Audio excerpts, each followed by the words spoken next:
Okay, that's the Red Hot Chili Peppers intro to Miriam. Miriam, what do you say about NIO Pilot? Oh, that's mean. I actually love NIO Pilot, it works really well, but just now I couldn't change the lanes or automatically change the lanes even though there was no car. So I had to interfere.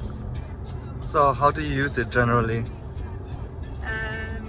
Sometimes I even use it in city traffic, especially when there's stop and go, because it keeps the distance and just a bit more relaxing for the feet.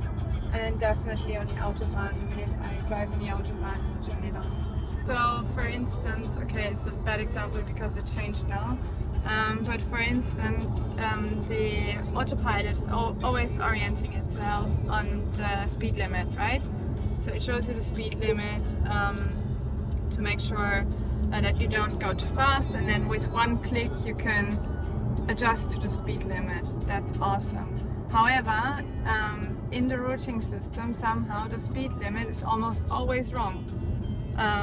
In most cases, it's not the right. Let's see if it switches here. So we have 80 here and 100 here. Okay, now see? Okay, it's a bad example. But most of the time, the speed limit that is recognized by the system is not the speed limit that's actually given from the street. So you cannot rely on the Autopilot in these situations.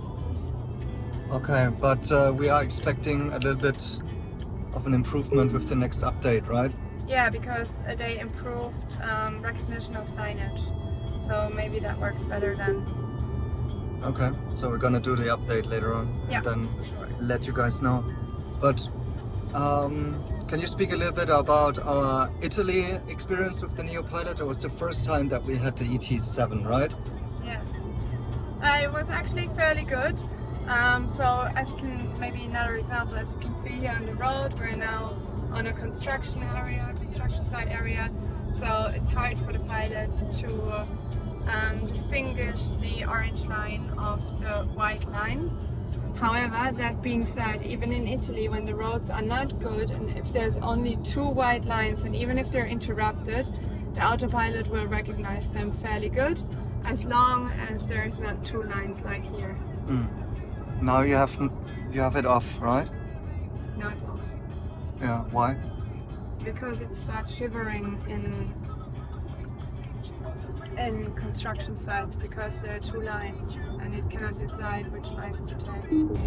What I can say though is that in China, of course, this is much more advanced by now, especially if you have the NIO Pilot Plus beta version, which can already take you from A to B with automatic overtaking and, you know, lane changes, everything, highway on-ramp and off-ramp and so on, without any interruptions and human intervention. So that's pretty awesome. But this is of course limited to a couple of different roads yet.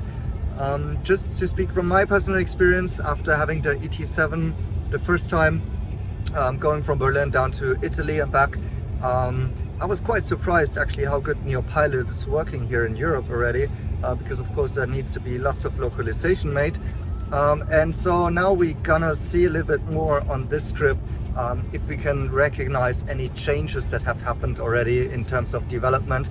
As we mentioned, we have one major software update to do here, and that will be hopefully improving the reading of the signs and maybe even traffic lights, and we'll see how this will improve. So thanks for watching and see you in my next video.